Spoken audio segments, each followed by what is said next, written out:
Today on Metaphysical Mississippi, we get to know Krista too a little better.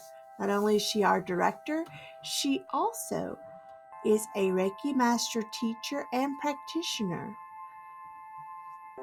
Her Just Be Holistics practice is located at Holistic Health and Healing in Flowood, Mississippi. She shares a little bit about her journey and how to just be. I'm your host, Emily, and let's welcome her now. We're here to let Krista share a little more about herself. Hey, Krista, how's it going? Good. So, we had a quick little bit about myself. I can't remember what I said in our first little meeting, but I've been married since 1994. Been married 28 years. I have three daughters who are all pretty much grown. Two of them have already moved off. I've still got one in college. And most of my life I've spent being the daughter, the big sister, the mother, the friend. I've always been, so, from my mid-20s till, even till today, but till late mid-20s to late 40s or mid-40s, my primary job was wife and mother and taking care of the house and being the aunt, being the the mom that took the stuff for the parties, just all that kind of stuff. And I don't regret any of it. It definitely trained me for the next phase in my life. I wouldn't say, oh my gosh, I wasted my early adulthood being a mother and a housewife. No, it prepared me for what I think I have coming next. But when my kids were a little older, I think when my two oldest were in high school or middle school, I did start working part-time at a preschool, and I was a preschool teacher for 5 or 6 years, and I really enjoyed that. I loved it. It was a perfect transition job for me, where I felt like I was kind of using the degree that I had. The hours still worked with me being able to be a hands-on mom. Not that my kids needed me that much, but it and frankly, I just love kids. I even though I'm not around kids a lot now, I still like kids better than adults. I always like kids better than adults. And so I did that for a few years, and then I got to a point where I knew, this was about 3 or 4 years ago, I still loved teaching, but I just kept getting this nudge that it was time to do something else. I had gone as far as I could go, really. And I don't know, I can't put my finger, I'm trying to remember back what that catalyst was. It was nothing that was wrong with the job. I just felt it was time to move on. The next year or two, I really jumped gung-ho in changing but working on my health. And that really led to not just my physical health, but it led to mental and emotional and spiritual awakenings, and it led to a lot of things. And so when I was still working at the preschool through all this, and really felt like, well, at the time I thought I was leaning toward being maybe a health coach, because so when my kids were all in school, and before I started working at the preschool, there were, and I'm starting to think about what do I want to do with my life as my kids get older. I went through several different things. I thought about being a lactation consultant and a birth doula. because I do have a heart for young mothers. I still do. I love working with young mothers and just being a support for them. Then after our dad died, I considered looking into being a death doula. Oh, yeah. And dad wasn't the first person close to us that passed away. We've been through that with many of our dear loved ones. So that appealed to me, but and then through the transformation I made in my health, I thought about health coaching. I thought about nutrition. I thought about herbalism because I used also around that time, I had been on many prescription medications for several different health issues and paying over $300 a month for medications, and it just didn't feel right. So I had decided to slowly wean myself out of medications, which I'm not saying people should do that, but that was just a choice I made, and really went down the road of herbalism. And so I studied that for a little while, but so I had all these interests and I didn't know where I was going to go. And so I think at the end of the 5th year I was teaching at preschool, I just felt like I was being pulled in many directions, which is how I kind of feel right now, but it's and that I needed to end that chapter of my life in order to figure out where I was going to go next. And Yes. so I decided to quit the preschool because when I do something, I do like to give it my all, and I felt myself not giving my all to the job anymore. And look, I love those babies, and I wanted to be 100% in there when I was with those babies, but I felt this nudge and this pull elsewhere. So that's why I quit the preschool job, so that I wanted to quit it before I got to the point where I didn't want to work there anymore, Yeah. Yeah. So anyway, it took me a few years of just getting my kids finished with high school, getting them off to college, and I took a dive into other things too. I found yoga and Reiki, and so I felt the nudge to let go of the preschool job so I could have some time with myself to see where I was going as an individual. So much of my whole life, from the moment I was born till now, I didn't have a strong identity of self or individualization. I was always a part of something. And we are. I mean, we are a part of a whole. I do believe we are all one. But we come into this physical incarnation, I think, to experience separate aspects of the whole one. And so to be able to explore who I am as an individual without being tethered to someone or something has been something that I've been really exploring, especially in this past year. I'm still a wife, I'm still a mother, I'm still a friend, I'm still all those labels that attach me to different things. But to be able to take some time to disengage and reflect on who I am as an individual, regardless of my connections and attachments. That's where I am right now, and where I've really been the past year. It's been circumstances, some within my control and some beyond my control, have taken place over the past year or two that has really brought me to this place. And I feel like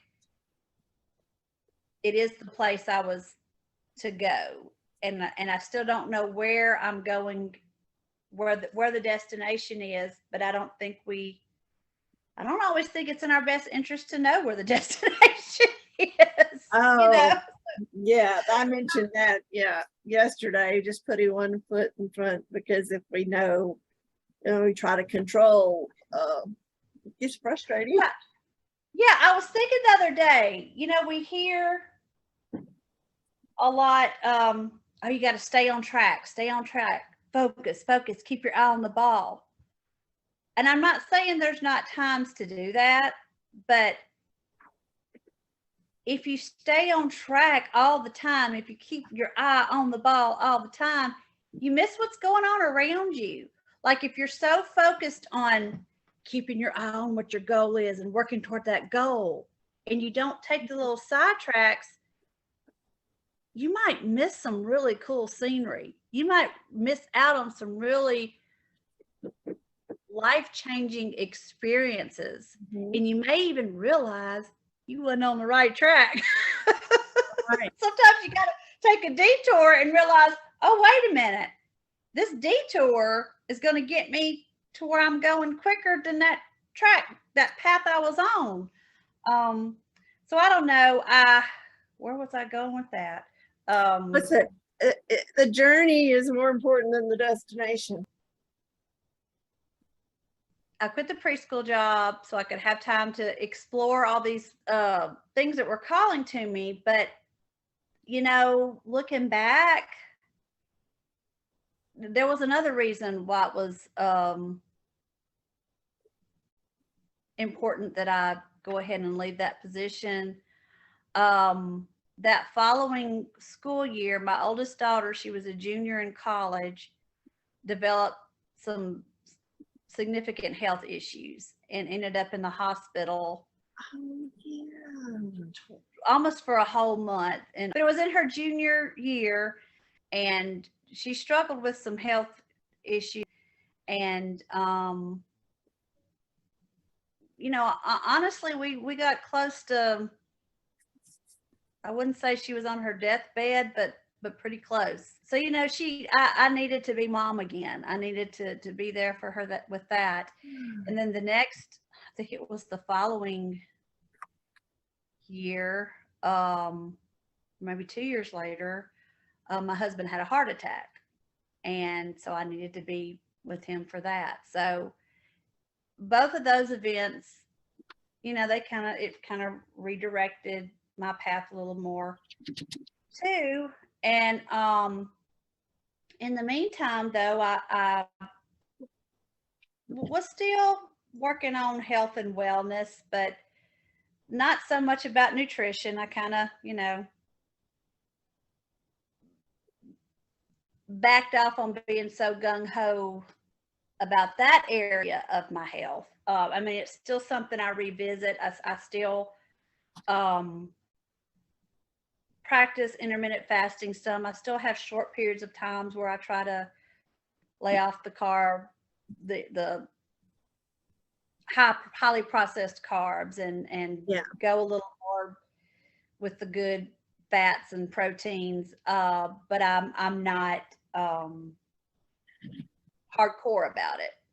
But I did start, exploring yoga and meditation and Reiki, which is a form of energy healing. I've been trained in Reiki. I'm now a Reiki practitioner, and I teach Reiki to other people. And I've explored my intuitive, spiritual, metaphysical side, and opened myself up to that. And I've learned a lot about myself. And so I am 53 now. So I would say when I hit 50,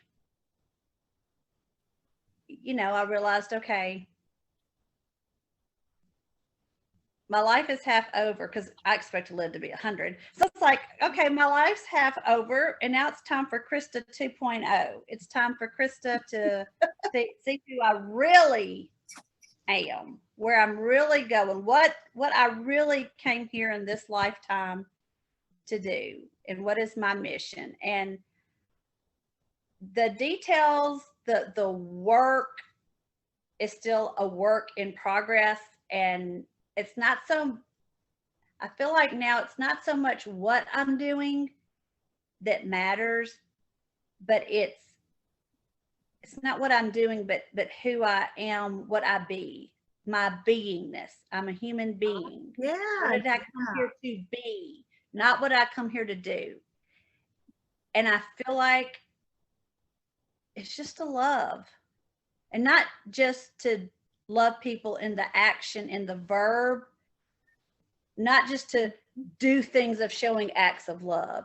It is to be love, to be the noun version of love. And all these things, and I almost feel like it's come full circle, and it's not always easy to just be love, just to embody love, whatever that is. What is love? So these are the kind of things I think about all the time, and I try to put those in my life, and just to be in the moment, and be open to what's coming next. Like I said earlier, I don't know where my destination is, and I'm okay with that. But I know. Well, go ahead. I was gonna say that you share that you tell a lot of people just be, and that's what you're gonna do for the next the future. Just try to just be. Yeah, just be present, just breathe, just take where you are. And I know that's hard to say, like when you're in the middle of a crisis or trauma or situation, and you hear somebody say that, you just want to look at them like you're crazy, you know. But really, that's all we can do. That's all we really do have, is the moment. Sometimes you just got to put that one foot in front of the other, but don't focus so much on where that foot's going to go and land. Focus on where that foot is at the moment. When it's on the ground, it's on the ground. When you pick it up, you pick it up. When you put it back on the ground, it's on the ground. Don't keep looking constantly ahead. Like, I know what you mean. Yeah. I ramble.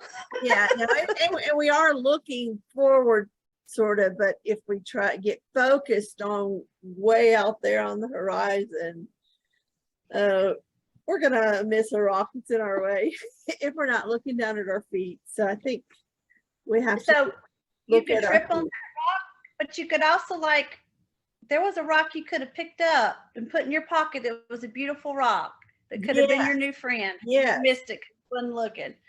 Yeah. So I don't know. So anyway, new rock pit. Yes. But you know, since then I have continued my yoga studies and Reiki and a few other modalities I'm working on, and I have recently, along with a partner of mine, opened a health and wellness center. It's my new baby because I am a mother. I think I will always be a mother. And if I don't have children, I'll just have pets or the work I do. Yeah. You know, I will always be a mother. And so now I'm helping give birth to this new endeavor. There's 7 of us in the center, and it's just, I'm so excited. It's pretty cool. Yeah. And we're just going to keep moving forward, and I'm not afraid about it failing. And I'm not afraid that I'm going to fail.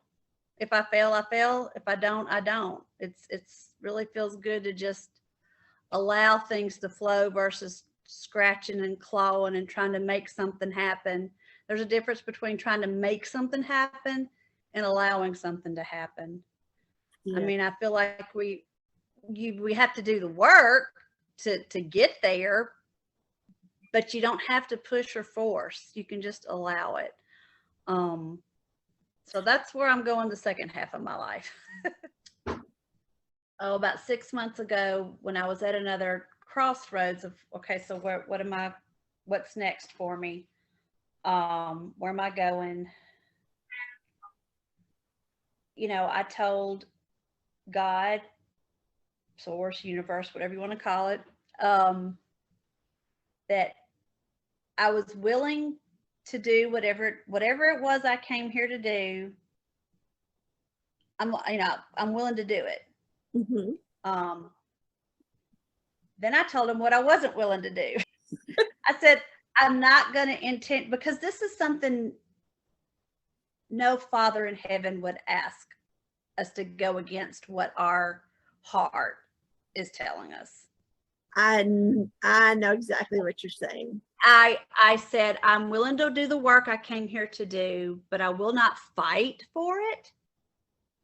And I will not put my family in any kind of detriment about any little projects I go do. Like I'm not going to put the commitment I have to my family, my husband and my children and my household. And I'm not going to fight for something. And I'm not going to do anything that's going to be detrimental to my personal well-being. Anything that's going to not be good for my health, my emotional, mental, spiritual stability, but those are my only stipulations. Besides that, I am a vessel. I am open and I'm ready to allow. And I said that about 6 months ago and then just went on about my life. Oh. And it happened. Yes, it amazes me all the things that just fell into place for you, or just, they just all came together. And it didn't just haphazardly fall into place, but it's right. Like once I was ready to move forward, things came into place. And I do think it was divine timing. I think there were other things at play. And you had mentioned something about when you told God, I'll do this, but this is not where I'm gifted. We performed growing up at churches, singing. Remember that? I have awful stage fright. And I told God, that I will do things. I'm fine in an intimate setting talking, but I get tongue tied. Please don't ask me to go up on stage. And, I've had opportunities where people have asked me to, give my testimony. And I was supposed to give it to at a woman's conference. And I fell down at my knees crying, and I couldn't do it. I just couldn't get up there in front of 500 women and share. Well, at the time it was my testimony. And actually that moment that it happened spawned me to start utilizing my writing. Just because you feel like a failure and that you can't do you can't also compare ourselves to everybody else. Sharing your gifts, we all can't be superstars. We all can't be, self-help people. Gurus, yeah. Yeah. So, right. And so, Emily, I honor and respect that you didn't do that. You could have pushed through it. Yeah. But you chose not to. And that was, but like you said, that led you to seeing what you were capable of. And sometimes if we push through, just because we can do something, don't mean we should do it. Yes. Sometimes even if there's something we're good at, like I was a good preschool teacher, and I could have stuck in that career and maybe worked my way up to being a director somewhere, and that wouldn't have been a wrong choice. I'm not saying I could, you know what? I could probably still be doing the work that I came here to do while being a preschool director. But I honored the nudge that I had that no, this isn't the path I want to take. And I think God, you know, we did come here with free will, and we can make decisions, and we can change our mind. Even if we Yes. do have a work, we can change our mind and not do it. I don't know how fulfilled we're going to be at the end of the day, but we do have free will.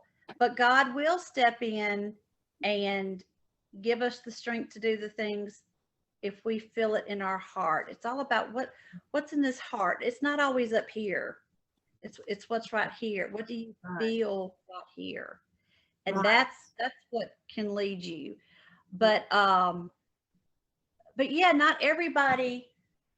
I mean, I'm in the process of because now I have this new venture, and now I'm doing this with you. There's other things I was involved in that I'm kind of having to take a back seat to. It's not that I don't love them. It's not that they are not still important to me. It's not that I think they're not valuable anymore. But we can only put our energy in so many pots before we're depleted. And I finally realized that and this is going to circle all the way back to the beginning of our conversation. Yes, please do. There's a lesson to be learned in letting go of things, because not only do we need to let it go, maybe because it's taking up too much of our energy, but if we let it go, then someone else can have it. If I let some of these other commitments go, someone else who's in a different part of their journey, on a different road, on a different path maybe, but we're along, but it's similar to mine, and this is the time for them to do that. And so I think it's important that we listen to those nudges. The feelings we feel, our feelings are important. We shouldn't be dictated by our feelings, but we should listen and at least give them a moment of reflection and attention enough to see, is there a message in that feeling? And so yeah, I'm excited to see where our endeavor goes, and then where each of our individual paths are taking us. We've always been close. We talked about that before, that we've had times of ebb and flow with our consistency of interacting with each other. Yes. But that was in order for personal growth to take place, because like I said, we were so much a unit all the time that it was important that we each experience ourselves as an individual without giving up the belonging. Yeah. But no, things work out, because even if things don't work out the way we planned, or even if they don't work out right, it just still allows other things to happen. So this was beautiful. Hey, this is Emily. I just wanted to close out the video by sharing that this interview is actually an excerpt from a video that was recorded back in June 2022 on a project that I started, Granny's Front Porch, on YouTube, to coincide with a family website that I have been working on for over the past 10 years. And little did I know at the time of the interview that I would be coming alongside in helping Krista with Metaphysical Mississippi. So I'm just honored to be part of this community now, and coming up alongside her. And I didn't realize how prophetic some of her words would be now in 2023. Thank you for joining us. See you next time. The views expressed by guests are their own, and their appearance on the program does not imply an endorsement of them or any entity they represent.